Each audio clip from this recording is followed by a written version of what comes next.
Nancy de Jesús Ortigas Delgado y es un verdadero honor darte la bienvenida a nuestra plataforma.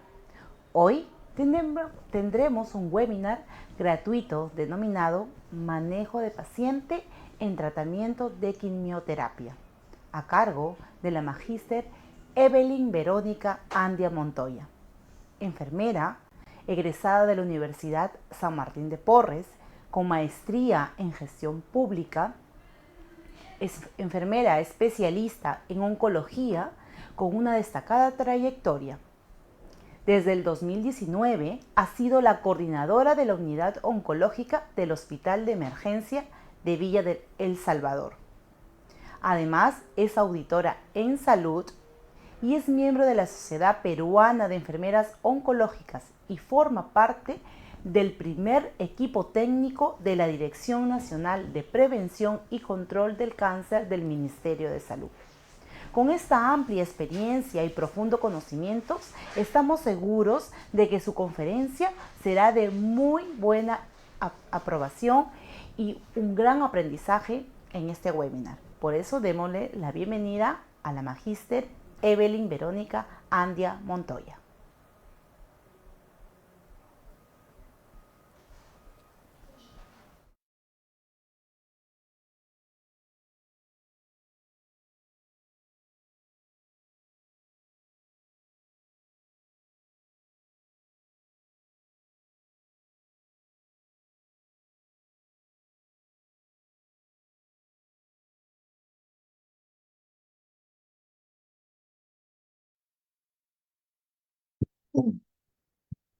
Hola, buenas noches. Bueno, quienes habla es la licenciada Evelyn Andía. Soy enfermera oncóloga. En esta oportunidad o en esta noche vamos a compartir un tema importante, creo yo, que es el manejo del paciente con tratamiento de quimioterapia. Es importante que nosotros reconozcamos que el paciente oncológico, el paciente que está recibiendo el tratamiento de quimioterapia, es un paciente sumamente dependiente de nosotros y sumamente, pues, desgastante tal vez para la familia, así como demanda mucha sapiencia y mucha paciencia en nuestra parte, porque no simplemente vamos a tratar con él, sino con toda la familia, y probablemente en más de una ocasión con más de un cuidador principal. Así que es importante el abordaje que tiene la enfermera en el manejo de este tipo de situaciones. Así que pues vamos a continuación a desarrollar el tema.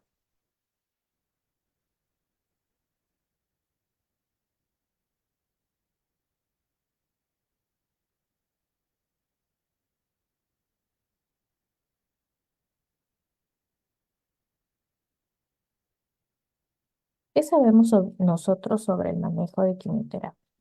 La mejor manera de entender qué quiere, siente, necesita o piensa un paciente es realmente poniéndonos en los zapatos de él. Entender qué pasó desde que empezó a presentar algún síntoma, desde que empezó a sentirse mal y aceptó que tenía que ir a una atención médica. Comprender qué sintió cuando le dieron el primer diagnóstico.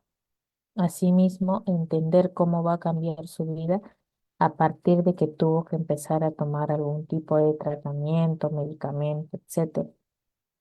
Y cómo fue su cambio de día a día a partir de que enfermó. Siempre les menciono esto para iniciar porque no es fácil. No es fácil entender un diagnóstico oncológico a cualquier edad, sea un niño, sea un joven, sea un adulto, sea una persona adulto mayor. Es muy complicado entender el diagnóstico y lo que les sugiero siempre a todas las personas que trabajemos con pacientes oncológicos es que por al menos un minuto nos pongamos en sus zapatos, porque como les mencioné al inicio son pacientes de alta demanda porque van a pasar por diferentes procesos y uno de esos procesos es la aceptación. y antes de ello va a estar la negación. Entonces va a ser un paciente con el que se nos va a hacer difícil lidiar, difícil entender cómo él va a poder entender el desarrollo propio de su enfermedad, del tratamiento, de todo lo que va a venir consigo. Así que va a jugar un papel muy importante en la paciencia y las ganas que nosotros le pongamos en poder eh, convivir con el paciente y con la familia. Primero debemos entender y definir qué es lo que nosotros conocemos por cáncer. Debemos entender que es una enfermedad celular en la cual se alteran los mecanismos de proliferación y diferenciación que escapa de los sistemas del control del organismo. Estas células tienen la capacidad de transportarse y asimismo de replicarse. Es decir, son células que crecen descontroladamente y pues originan la enfermedad. Hablando de estadísticas un poco para que sepamos, en el Perú cada año se diagnostican más de 66.000 casos nuevos de cáncer y se estima que fallecen más de 32.000 personas por la enfermedad. El incremento de los casos de cáncer puede ser atribuido al efecto de determinantes sociales, la salud, como la pobreza, la educación y urbanización, así como factores de riesgo, el consumo de tabaco, el consumo del alcohol, el bajo consumo de frutas, las verduras, el sedentarismo, el sobrepeso, la obesidad, entre otros. ¿Por qué les menciono ello? Porque una determinante social podría condicionarme al cáncer.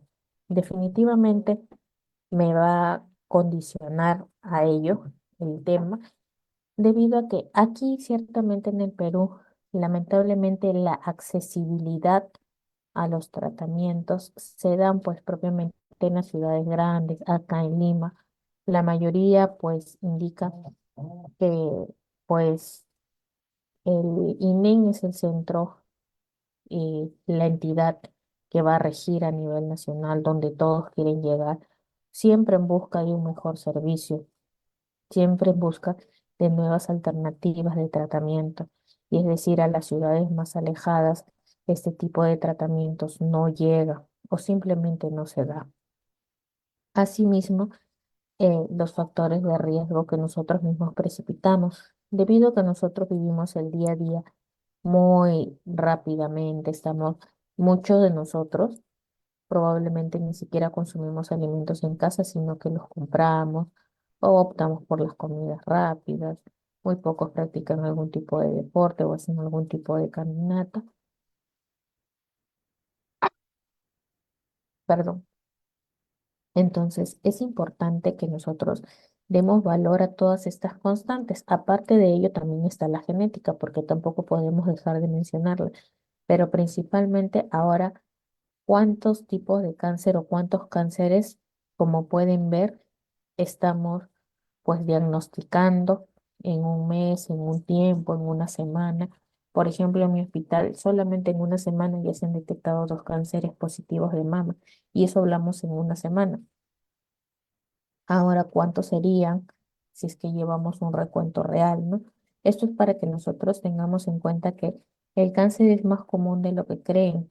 Está conviviendo prácticamente con nosotros. ¿Qué tipo de tratamiento recibe un paciente con cáncer?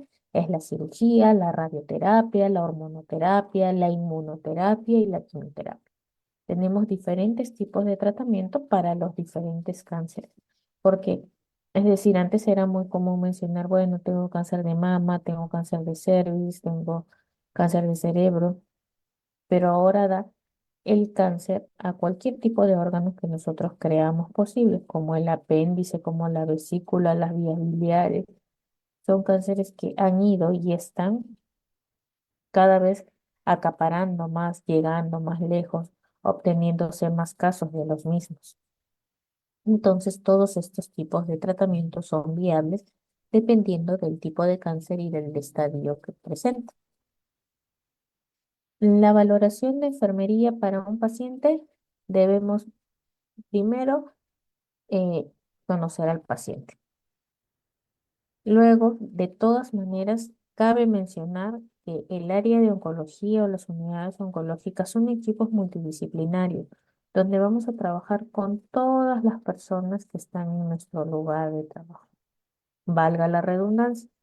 ¿Por qué? Porque vamos a necesitar del psicólogo, del nutricionista, del laboratorista, del técnico de laboratorio, del técnico de farmacia, del químico farmacéutico, inclusive del psiquiatra. Entonces, es importante que yo sepa que todo mi equipo va a intervenir en el cuidado del paciente. ¿Quiénes forman un grupo? Como lo mencionó el paciente, va a intervenir psicología, va a intervenir nutrición, tengo que pasar sus exámenes de laboratorio. Para dar inicio al tratamiento de quimioterapia debe haber un consentimiento informado y luego de ello la presentación del esquema de tratamiento, que lo va a conocer el médico, lo va a conocer la enfermera y lo va a conocer el paciente.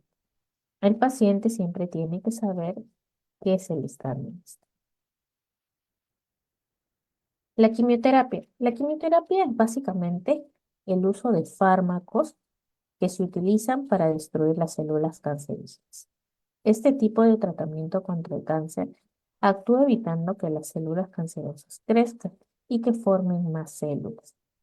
Y la clasificación de la toxicidad, ¿por qué les menciono esto? Porque siempre va a llegar la pregunta que a mí me han dicho que la quimioterapia es mala, que la quimioterapia me va a matar, que la quimioterapia me va a poner mal. Entonces es importante que nosotros como profesionales sepamos siempre interactuar con nuestro paciente, sepamos darle tranquilidad.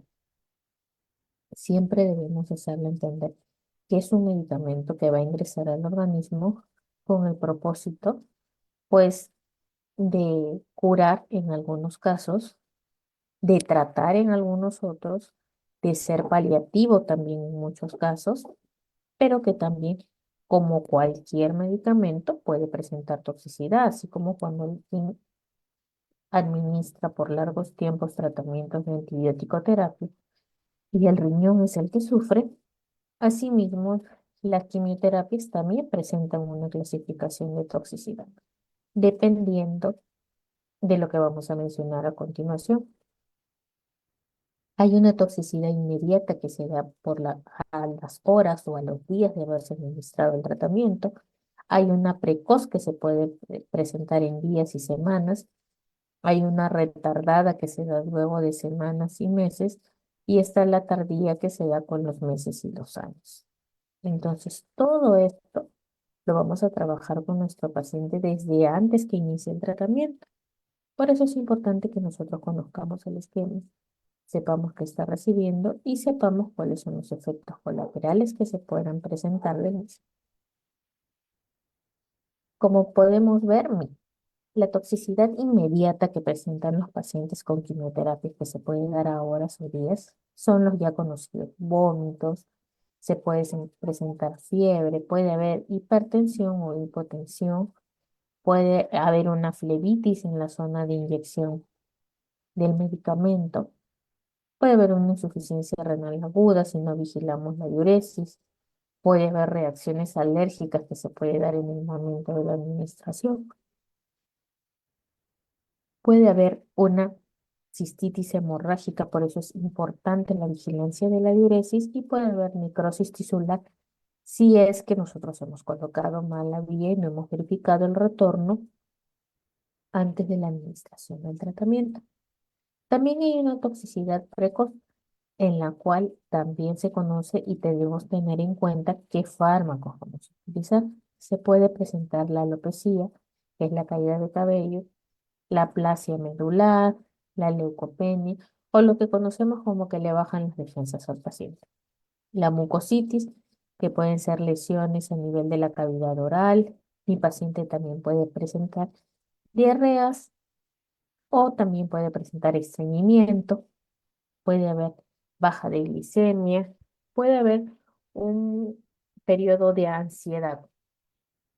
El paciente se puede tornar muy ansioso a lo que viene después de. Algunos inclusive son mucho más ansiosos porque no presentan ningún síntoma y están esperando desesperadamente tener algún síntoma de los que se les ha mencionado. Y también hay síntomas pseudogripales que se dan probablemente a veces con los factores estimulantes de colonias, que son los que ayudan a que la médula trabaje más rápido y presentan un síndrome pseudogripal.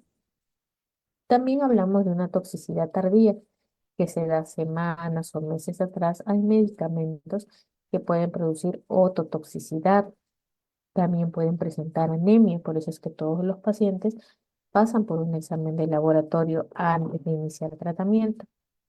Los jóvenes o los varones pueden presentar aspermia, puede haber hiperpigmentación cutánea, puede haber neuropatías periféricas con el uso de los platinos, puede haber cardiotoxicidad con el fluoracilo, puede haber ataxia cerebelosa, daño hepatocelular, síndrome hemolítico o las manchas en la piel. También hay problemas en las cutículas de las uñas, el lecho unguial se torna oscuro.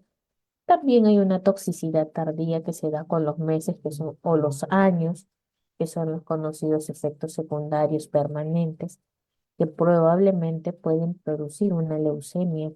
Puede haber linfomas, puede haber carcinogénesis que se presente cáncer en otro tipo de órganos. También en el tema cuando los pacientes reciben quimioterapia para el cáncer del cuello uterino, puede haber una menopausia precoz o para el cáncer de mama, puede haber osteoporosis, por eso es que también pasan exámenes de densitometría en sus controles posterior a tratamiento. Así que es importante que todo este tipo de toxicidades nosotros los conozcamos. ¿Por qué? Porque si en algún momento alguno de nuestros pacientes lo presenta, pues nosotros podemos darle la tranquilidad de decirle que es un efecto secundario de la quimioterapia, que vamos a poder explicarles qué tiempo va a durar, si va a ser permanente, si va a ser reversible o si va a ser irreversible.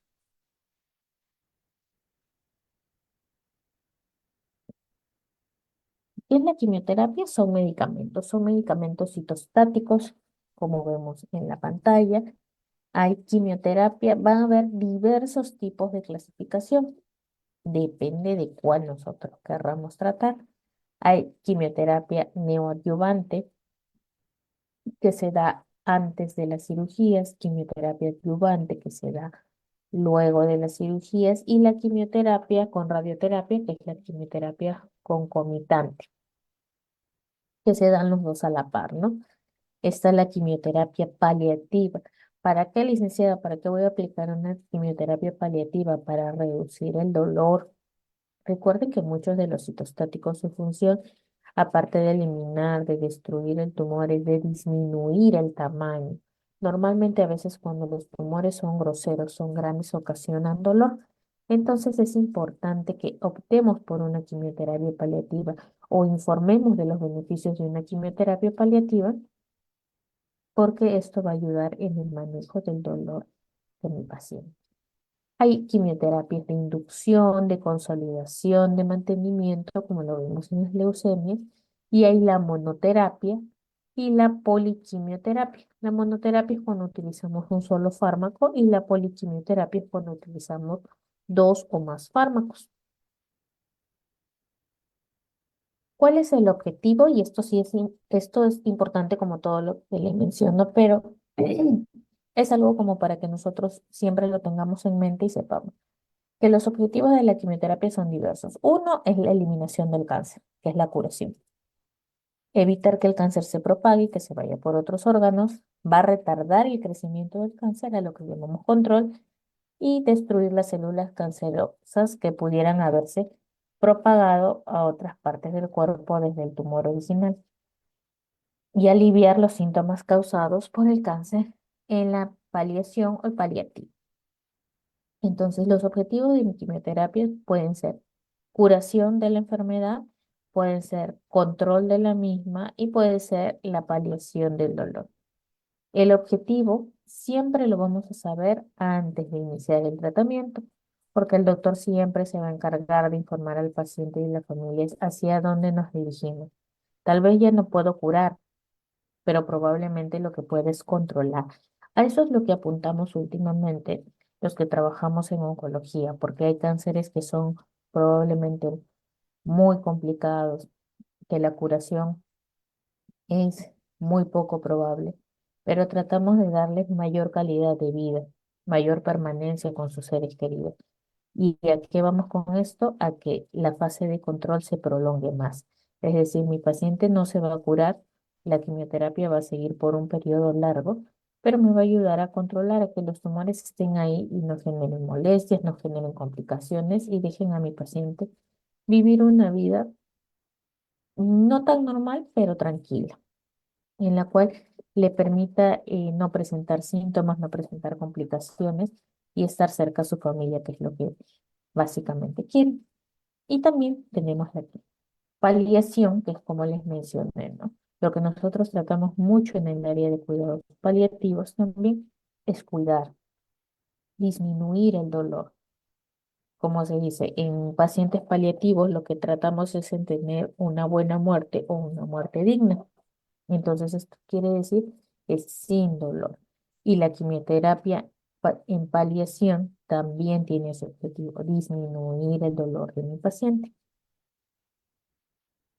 Las vías de administración tenemos diversas. La vía intravenosa, que puede ser por bolo, la vía oral, la vía subcutánea, la vía intramuscular, la vía intratecal, y hay vías intracavitarias, que es importante que las conozcan, aunque no son comúnmente usadas, no siempre las van a utilizar, pero es bueno y es importante que las conozcan, como en las vías intracavitarias, que puede ser intravesical, como se hacía antes con el tema del cáncer de vejiga, intrapleural e intraperitoneo. La vía oral es cuando los medicamentos de quimioterapia los va a consumir la persona.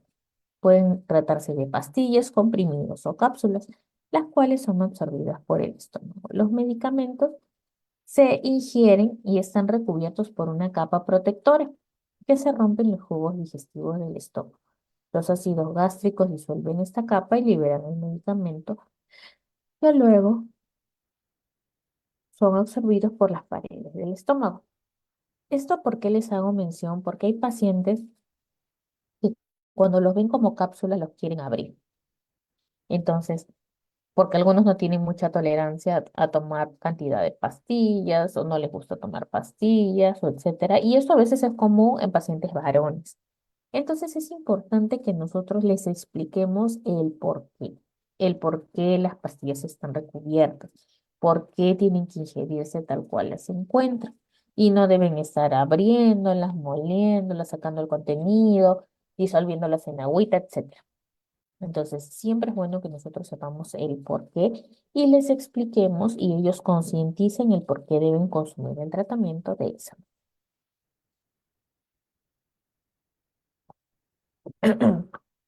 Está la vía subcutánea, en la cual mediante una inyección subcutánea se inserta la aguja entre el espacio entre la piel y el músculo, pero no tanto como para ingresar al tejido muscular.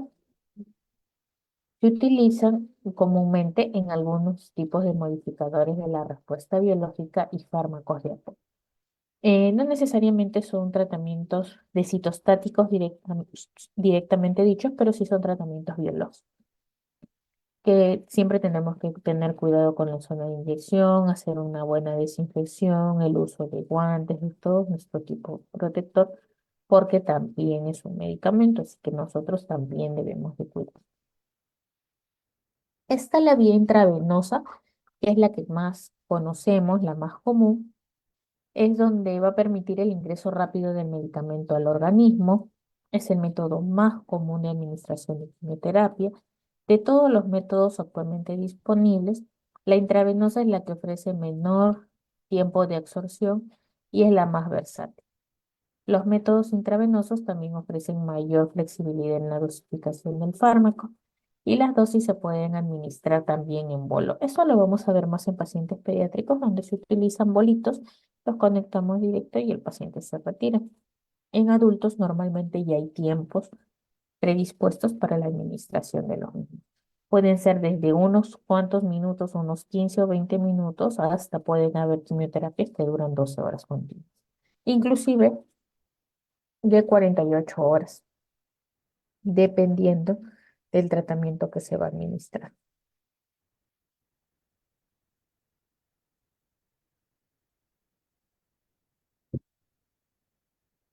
¿Qué debemos hacer para la administración de quimioterapia intravenosa? Debemos favorecer que la canalización sea en un solo intento. No porque se me dé la gana, no porque a veces yo puedo buscar, sino porque tenemos que entender que muchos de los medicamentos, algunos son irritantes y algunos son vesicantes, entonces pueden producir quemaduras. Si yo estoy ingresando y voy por un lado y luego voy por el otro, estoy rompiendo tejidos y esto quiere decir que cuando entra el medicamento puede ir por ese tejido dañado y ocasionarle irritación, ocasionarle la quemadura. Entonces es importante que yo pues pueda adiestrarme mucho en la canalización de accesos periféricos. La zona de inserción siempre se da de la forma proximal a la distal. Siempre así como lo ven en la imagen, ponen la manito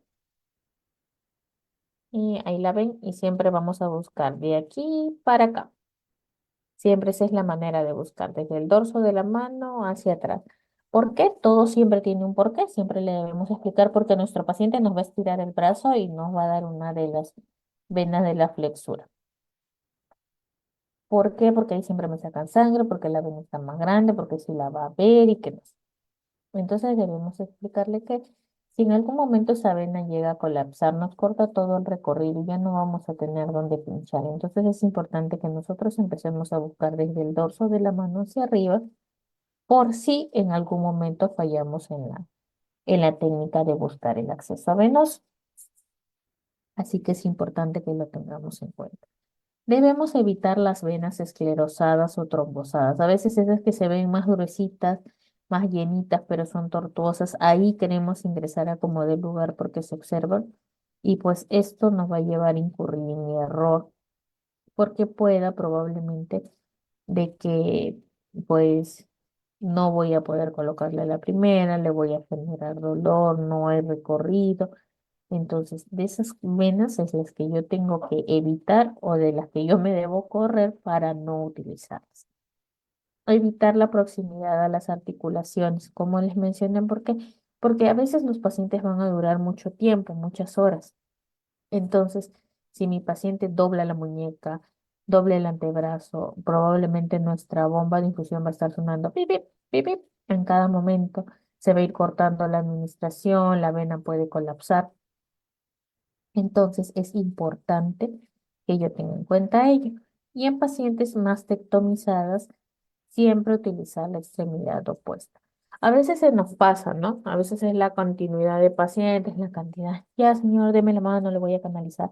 Pero siempre es importante que si estamos poniendo un esquema de un cáncer de mama, preguntar, señora, ¿ya se operó? ¿Ya le hicieron cirugía? A saber de qué brazo, porque de todas maneras todos no somos dueños de la verdad, todos no somos una maquinita. Entonces reconozcamos a nuestro paciente, démonos el tiempo de revisar el esquema. Señora, ¿usted es Juanita Pérez? Sí, ¿es operada de mama derecha? Aquí dice derecha, ¿usted es de mama derecha? No, señorita, soy de mama izquierda. Entonces, esas cosas vamos a ir aprendiendo en el camino, pero es importante que las practiquemos desde siempre, que tratemos a las personas, a los pacientes, como lo que son, personas. No número de camas, no número de sillones, no la señora de la cáncer de mama, no el señor de cáncer al riñón, no el señor de cáncer al estómago, no. Entonces, tengamos en cuenta ello. Dispositivos que podemos utilizar, así como tenemos la vía periférica, tenemos el dispositivo totalmente implantable que es el catéter. Ahí se los presento para los que no lo conocen. Este dispositivo se coloca mediante una cirugía ambulatoria, va a una vena principal y va debajo de la piel, como lo pueden ver en la imagen. ¿Qué nos ayuda y qué es importante saber nosotros del uso del catéter POR? Que pues es un medio por el cual vamos a pasar volúmenes mayores, que no le va a generar dolor a la hora de la administración del medicamento, que igual tenemos que verificar retorno venoso, aunque también es importante que sepan que hay catéteres que son muy permeables y que a veces no tienen retorno. Eso se puede deber a múltiples factores, pero lo que tenemos que revisar siempre es que esté en cavidad. ¿Dónde vamos a hincar siempre? En esta parte blandita. En eso transparente que vemos, ahí vamos a poner la aguja. ¿Por qué les hago mención? Porque no lo vamos a ver. Como ustedes ven, está debajo de la piel. ¿Qué voy a hacer? Sujetar con mis dedos fuerte la circunferencia y ubicar esta parte blandita. Y es ahí donde voy a colocar mi aguja. Lo vamos a ver. Esa es la aguja que se utiliza para ingresar a este dispositivo.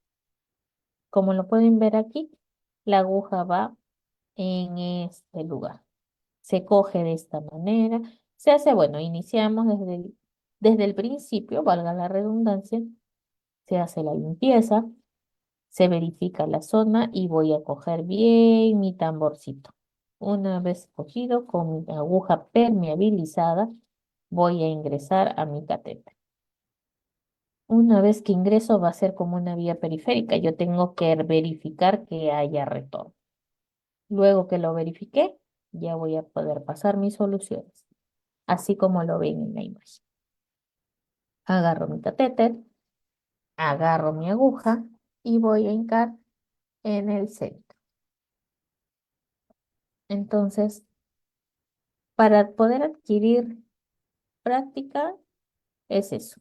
Practicar, practicar para que ustedes tengan la técnica. Algunos van a coger el catéter así, otros lo van a coger así, como se les haga más cómodo. Pero ustedes tienen un solo punto de inyección, tienen toda una circunferencia donde ustedes van a poder ingresar. La técnica es muy fácil.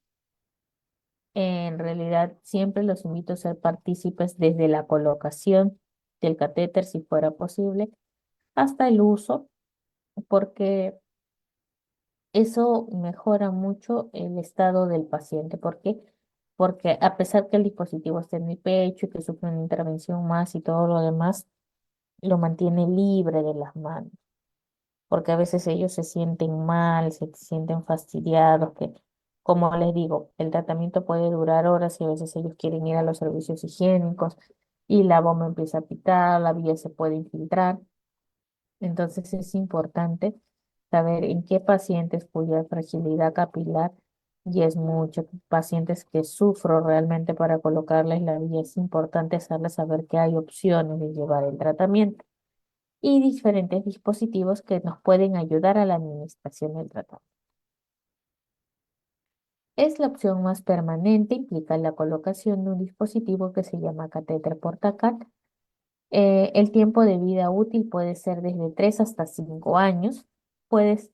Se siente bajo la piel y la enfermera puede encontrar la entrada localizando los extremos y pues insertando en el centro. Así como lo pueden ver en pantalla, es una imagen real de cómo se utiliza, cómo se coloca la aguja y cómo se comprueba el retorno. Se utiliza una aguja especial denominada aguja Uberport. Esta va a permitir administrar la medicación durante varios días en el domicilio del paciente, en el hospital del paciente, el lugar donde esté hospitalizado. Ahora, lo que sí les hago mención es que ahí puedo transfundir la quimioterapia, en pacientes de difícil acceso le puedo poner el tratamiento antibiótico. Lo que no debería pasar por el catéter son transfusiones sanguíneas, porque el catéter, como lo han visto aquí, es pequeño y ahí adentro hay pequeñas rejillas. Entonces mi catéter se puede tapar. Así que es importante eso. Ahora, que lo pueden ver, porque todo puede suceder y pueden decir, no, pero la licenciada me dijo que no se podía, no se debe. Pero en algunas instituciones probablemente van a ver que les pasan críos precipitados, que les pasan plaquetas, que nos dicen que es más líquido, que no es denso, que va a pasar rápido, que el paciente no tiene acceso. Entonces, es importante que probablemente se puede, pero que no se debe hacer porque se corre el riesgo de tapar el catéter y el tapar el catéter queda inutilizable. Y es un dispositivo que no es barato.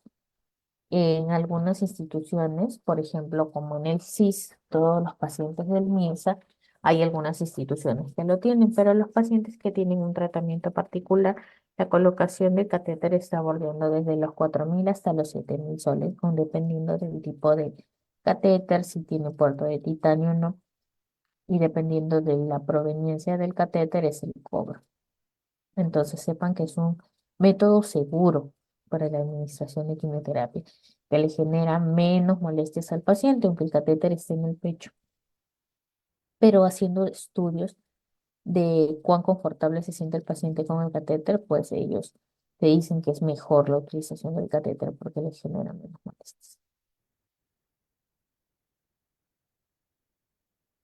Otra vía de administración es la vía intratecal. La quimioterapia intratecal o intraventricular se emplea cuando es necesario que los fármacos lleguen al líquido cefalorraquídeo. Esto lo vamos a evidenciar más en los pacientes que sufren de leucemias. Es importante, este es un tratamiento neta, todo tratamiento de quimioterapia es aséptico, pero como esta vía intratecal no lo administramos nosotros, lo administra el médico. Las preparaciones son directas en un ambiente sumamente limpio porque recuerden que va directo al líquido cefalorraquídeo. Entonces, si yo no tengo las medidas necesarias, mi paciente también se puede infectar. Como pueden ver en la imagen, así se hace la punción intratecal. Se puede administrar por medio de una punción lumbar. En ese caso, se inyecta una pequeña cantidad de quimioterapia directamente y después de terminar el fármaco se quita el catéter. No quiere decir que yo le pongo la aguja y la aguja va directo, así como cuando hablamos, por ejemplo, de la anestesia que se coloca directamente en la columna, ¿no? No es igual. Lo que el médico hace es ingresar un catéter, ahí verifica que está en el líquido cefalorraquídeo y luego administra el tratamiento. El paciente tiene que estar por un momento en una sola posición. Se tiene que llevar a cabo cuidado para el paciente porque recuerden que está yendo directamente a médula, así que es importante los cuidados que se puedan tener. La vía intraperitoneal, algunos medicamentos de quimioterapia pueden administrarse por esta vía. Se coloca un catéter en la cavidad o en la pared abdominal y el catéter drena hacia la cavidad que le rodea los órganos hacia el estómago. Luego se infunde la quimioterapia directa hacia la cavidad. Se recomienda al paciente ir lateralizándolo, ¿no? Lo recibe así, luego se voltea a la derecha, luego retorna, luego a la izquierda y así va girando, va girando. Luego es lentamente absorbido por el sitio del tumor. Este tipo de quimioterapia se basa en que el tumor quedará expuesto a mayores concentraciones de medicación sin exponer los demás órganos a una toxicidad. Es algo polémico porque a pesar de las concentraciones, no ha demostrado en estudios que ha tenido una mayor eficacia con el manejo del cáncer. Inclusive ese tipo de tratamiento, como las instilaciones que se realizaban para el cáncer de vejiga, últimamente han cambiado, han variado mucho, porque como les menciono, estudios no nos dicen de que hay una disminución más grande de cáncer.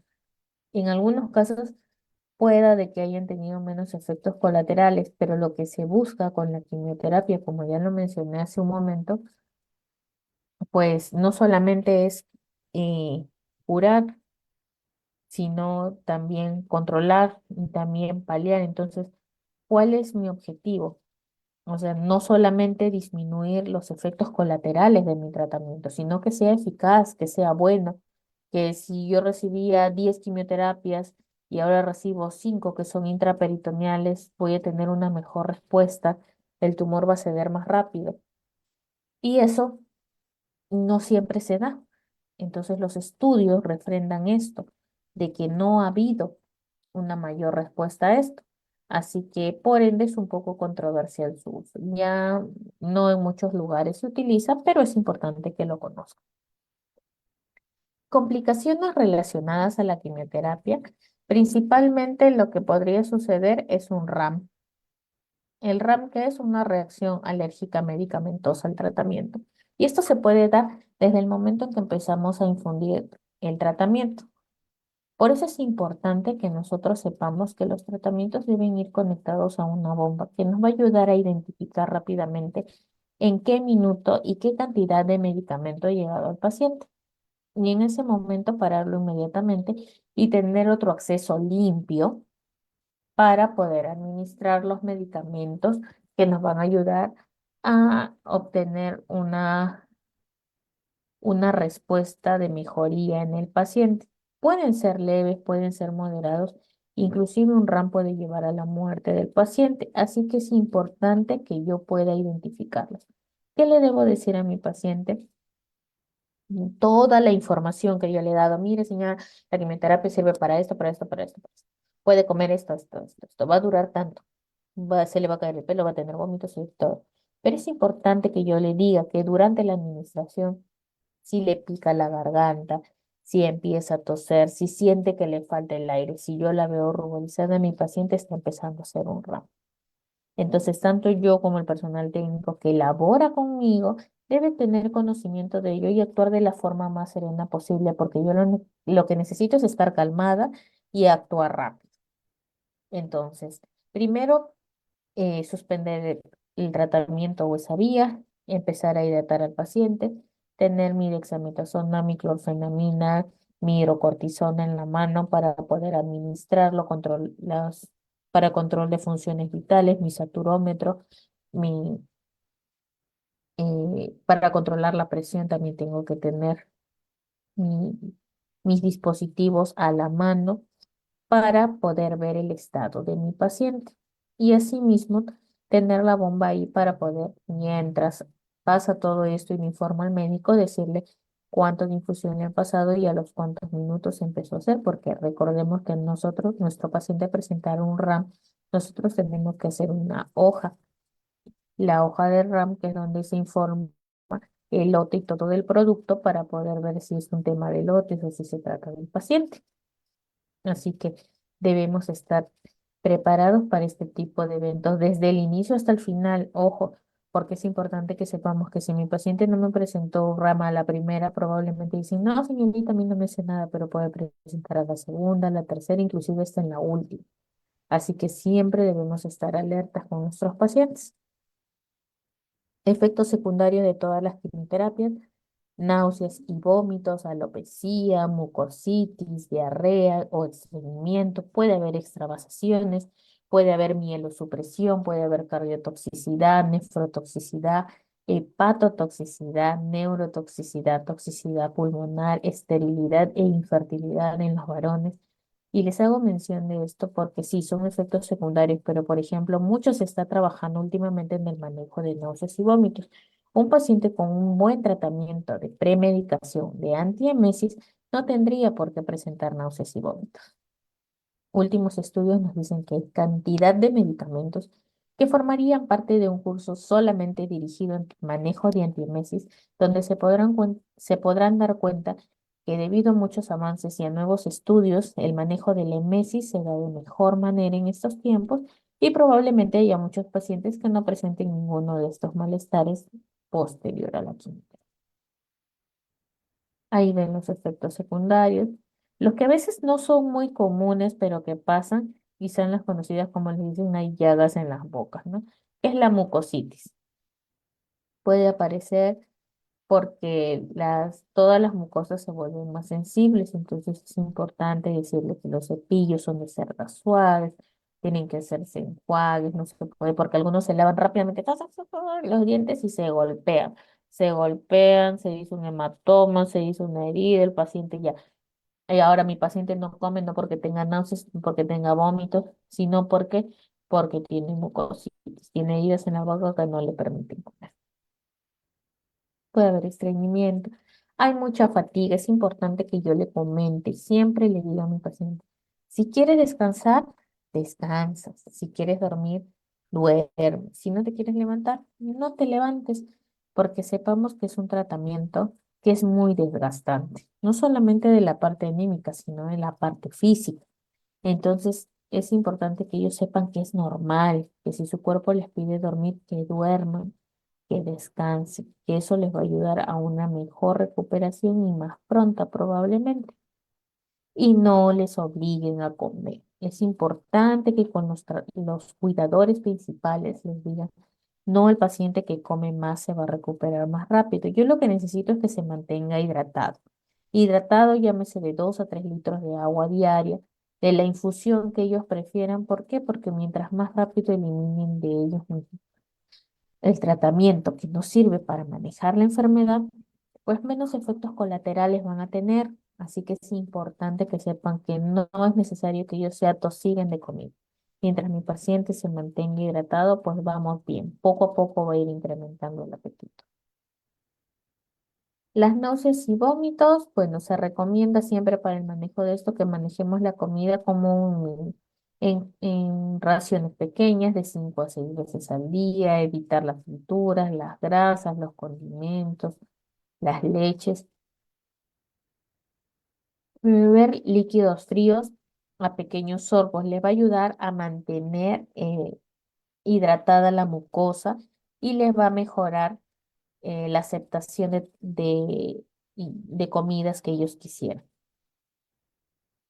Y evitar que la ropa le apriete, estar con ropa cómoda, que mi paciente descanse. Y es importante porque a veces, como les digo, ahora hay muchos tratamientos que apuntan a que pues se maneje de mejor manera la emesis, porque es lo que más le fastidia. Ahora, hay pacientes que no tienen náuseas, que no tienen vómitos. Entonces, ¿qué es lo que hacen? No toman el tratamiento. Pero de repente al cuarto o quinto día tuvieron que salir a un examen, una tomografía, una placa y se fueron en el carro. Se la pasaron vomitando desde la ida hasta el regreso. Entonces, es importante que si el médico les indicó de 3 a 5 días el tratamiento antiemesis, lo tomen, tengan o no tengan náuseas. ¿Por qué? Porque esto los prepara su organismo a eventualidades, a que de repente tengan una comida cercana de un olor muy fuerte que los haga vomitar, porque todos sus sentidos están reagudizados.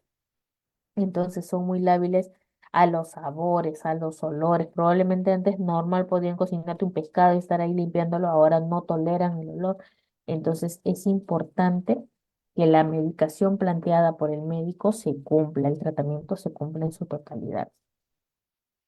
O como les digo, antiemesis se da 30 minutos antes. Hay ya los antagonistas de serotonina como el ondansetrón, el granisetrón, el topicetrón, el palonocetrón, el dolacetrón. Está el aprepitan, que es uno de los mejores. El fosaprepitan, que ahora es vía endovenosa, que es una sola administración y dura de 5 a 10 días. El efecto residual, así que ahora hay tantas maneras de controlar la emesis que ya no forma parte de una de las grandes molestias que pueda presentar el paciente, siempre y cuando haya una buena medicación del mismo y un buen esquema de tratamiento de antiemesis. Potencialmente hematogénico, es bueno que nosotros sepamos que hay medicamentos que pueden ocasionar más náuseas que otros. Alto riesgo, los platinos, la ciclofosfamida, la doxorubicina, son medicamentos que nos generan muchas náuseas.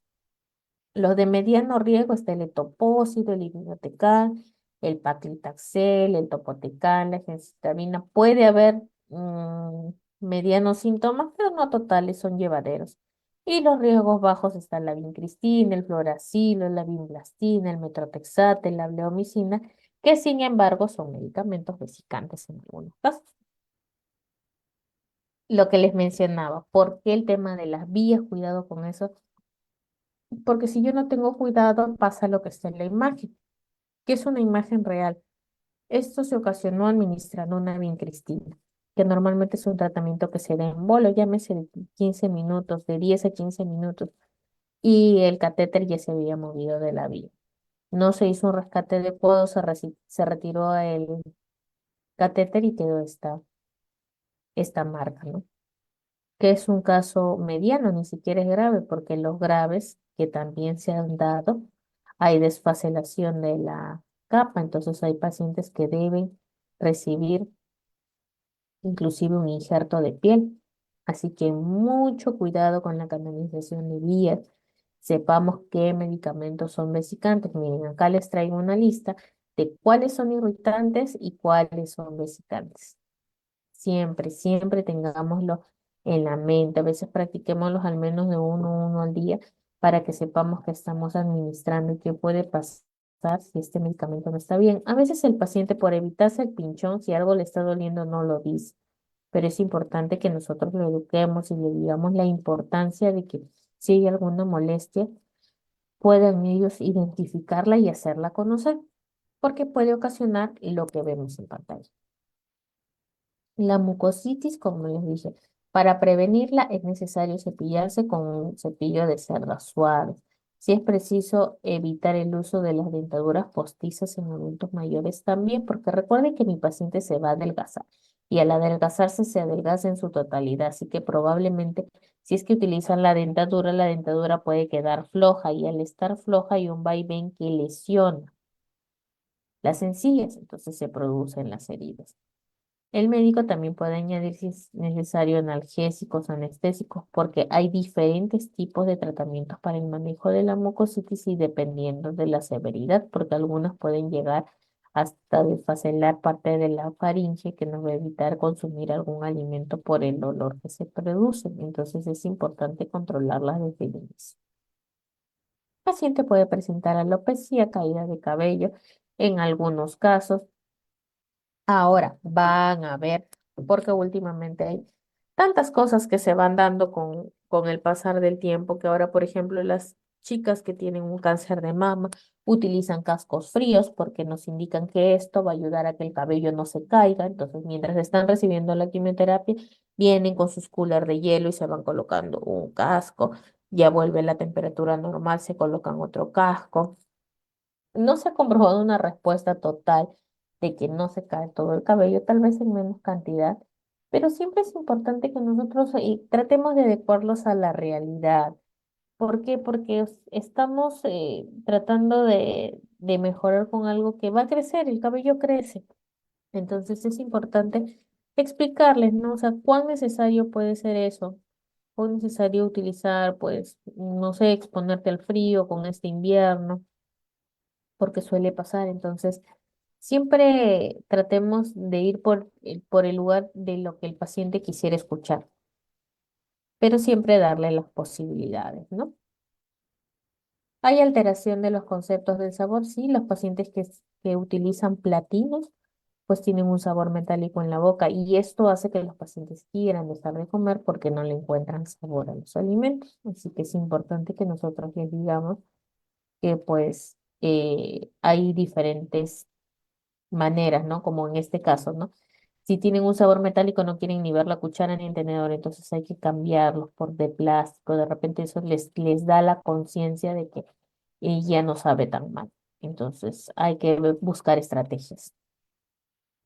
Se puede presentar la mielosupresión, la leucopenia que se da del séptimo al catorceavo día y la anemia que puede durar más de 120 días posterior a la quimio, ¿no? Sabemos qué necesidades tienen, el paciente oncológico tiene necesidad absolutamente de todo, de información, de comprensión, de dejar de hacerlos sentir como los pobrecitos. Ellos tienen una enfermedad y tienen que aprender a convivir con ella. Entonces, que por favor no jueguen mucho nuestra parte de hacerlos sentir como los pobres que les pasó esto en esta vida y que pues están mal, ¿no? Ellos no necesitan saber más de lo que ellos puedan buscar porque la información que nosotras les damos, probablemente ellos ya la tienen, ellos ya han visitado San Google y han visto hasta cuál es su diagnóstico, cuál es su tiempo de vida, etcétera. Entonces, ¿qué de nuevo podemos traerles nosotros? Solamente entender lo que ellos quieran decirnos. Poco a poco yo voy a ir entendiendo la necesidad de mi paciente.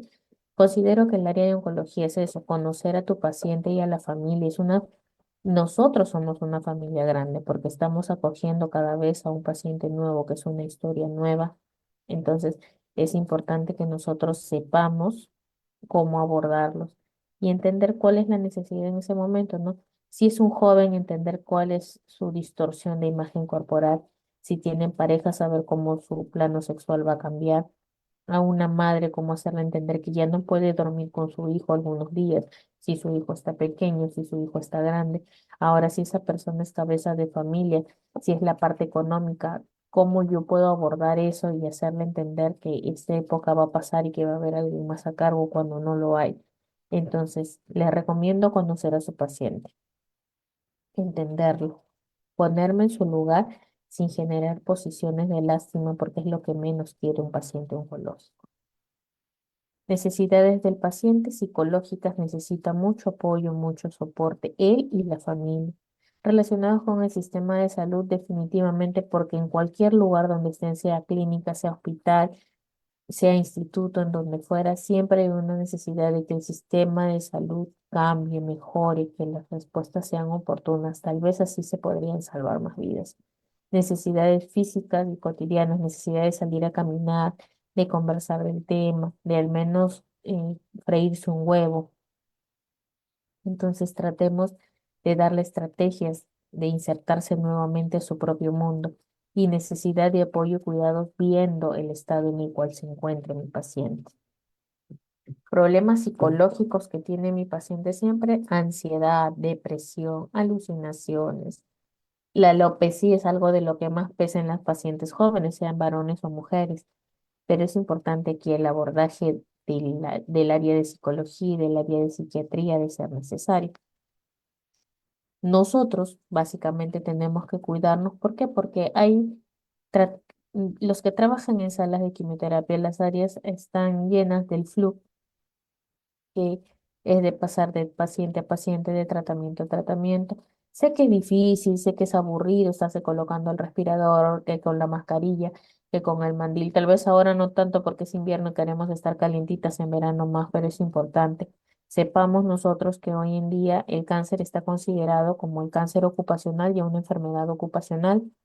No decimos que todas las enfermeras que trabajan en área de quimioterapia puedan terminar con cáncer, pero podemos evitar el tema de poder exponernos o sobreexponernos al mismo.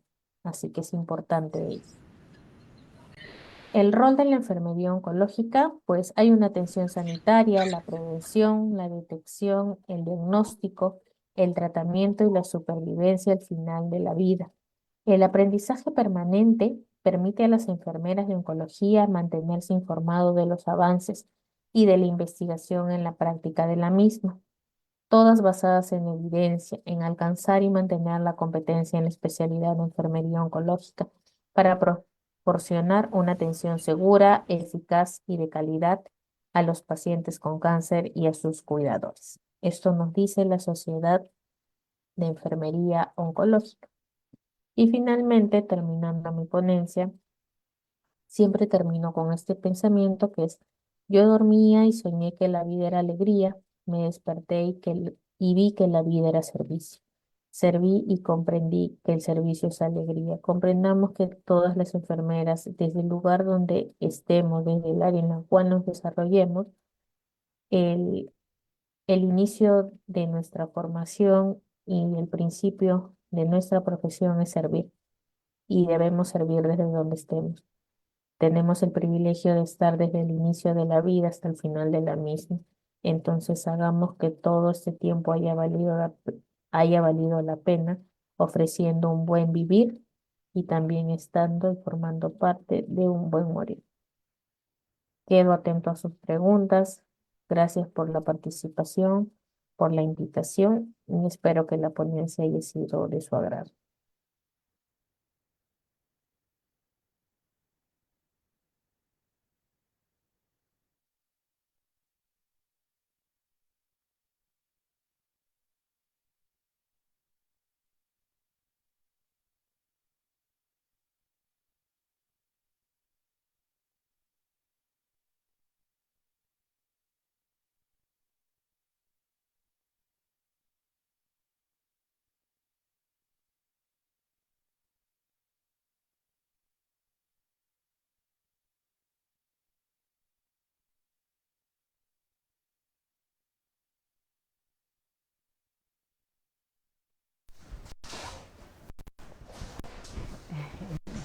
Disculpe.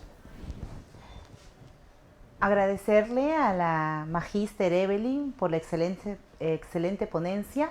Si hay alguna duda, inquietud o pregunta, que deseen pueden realizarlo, yo lo respondo. Licenciada, quería, podría aclararnos un poco más acerca de los efectos secundarios, los más comunes que se presentan durante el tratamiento de quimioterapia que usted mencionó, que a veces dura minutos, 1 hora o 2 horas.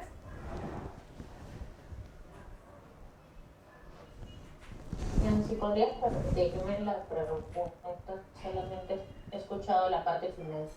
Los efectos secundarios más frecuentes que ustedes pasan durante todo el proceso de la quimioterapia que recibe un paciente.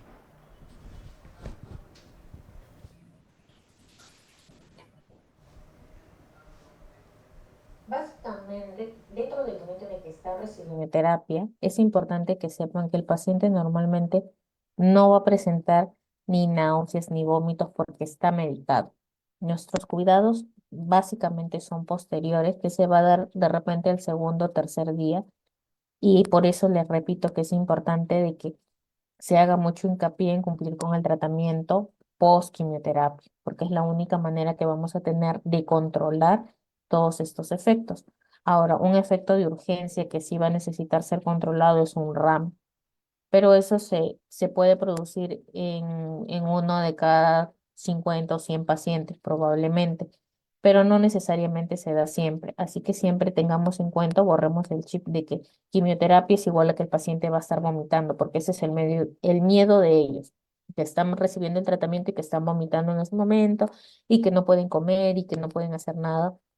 No, como hay tratamientos que son largos, hasta nosotros les decimos, vengan tomando su desayuno, si quieren pueden traer un break, pueden traer algún pan, alguna galleta, alguna infusión, lo que ustedes quieran comer, porque como están totalmente medicados, es muy poco probable que el paciente presente náuseas o vómitos durante el mismo tratamiento.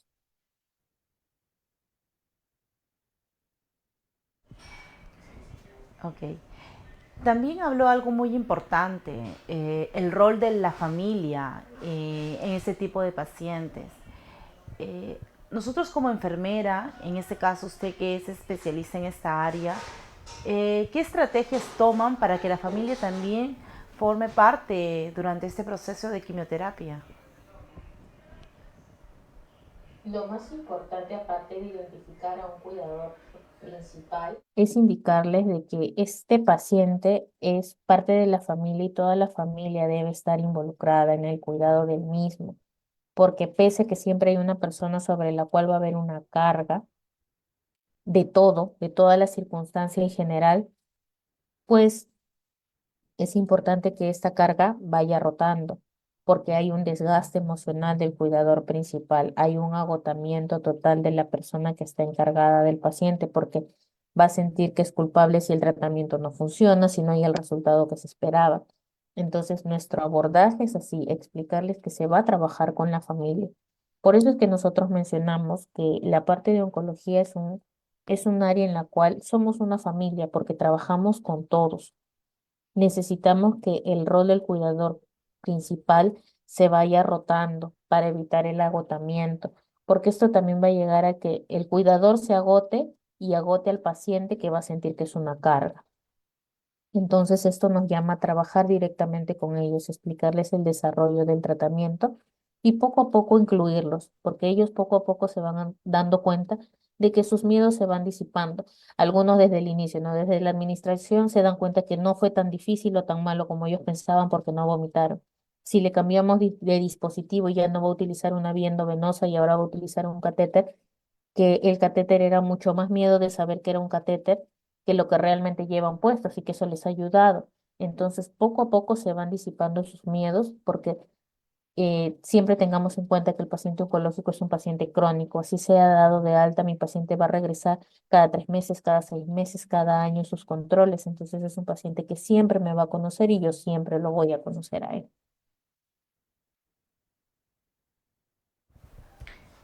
Entiendo.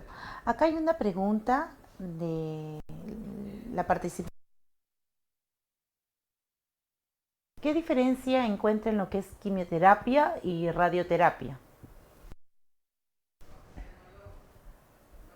La quimioterapia es administrar medicamentos por las vías, como ya las mencioné, Y la radioterapia es, como su propio nombre lo dice, la radiación en las zonas dependiendo del área que esté pues complicada o tratada. Y puede haber una radioterapia que es totalmente externa como hay una radioterapia interna. Entonces, esa es la diferencia. Y también en cuanto a tiempos, porque como les dije, la quimioterapia puede ir desde un bolo que puede durar 10 minutos, 5 minutos, puede durar 12 horas, 48 horas. Sin embargo, la radioterapia puede durar de 15 a 20 minutos y estamos hablando de un promedio de 30 a 40 sesiones que se dan de manera diaria.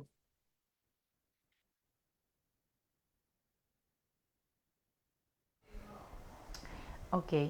Y bueno, para culminar en la última parte, el riesgo que también como profesionales de salud tenemos al administrar esta quimioterapia. ¿Qué estrategias se deben considerar?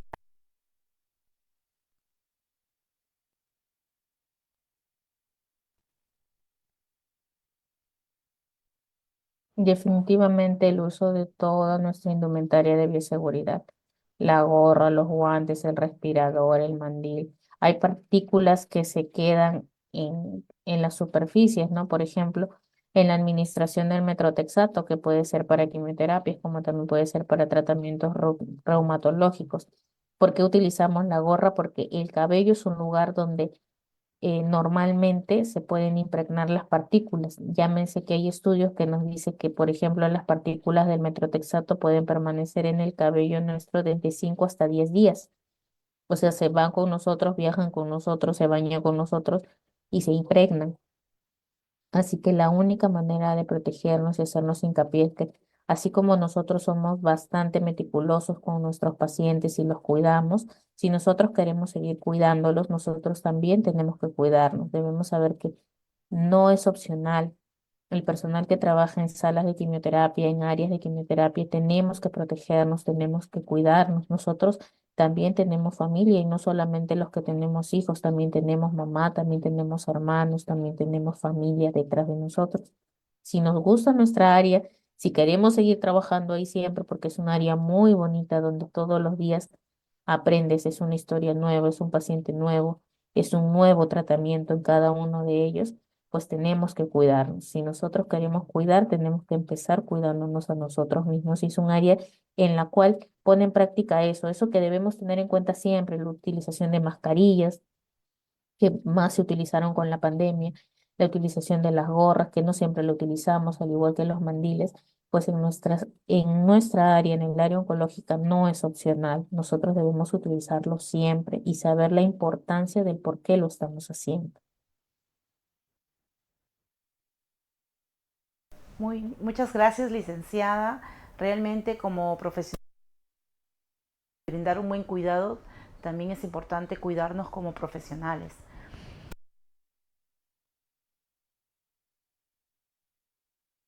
Está siguiendo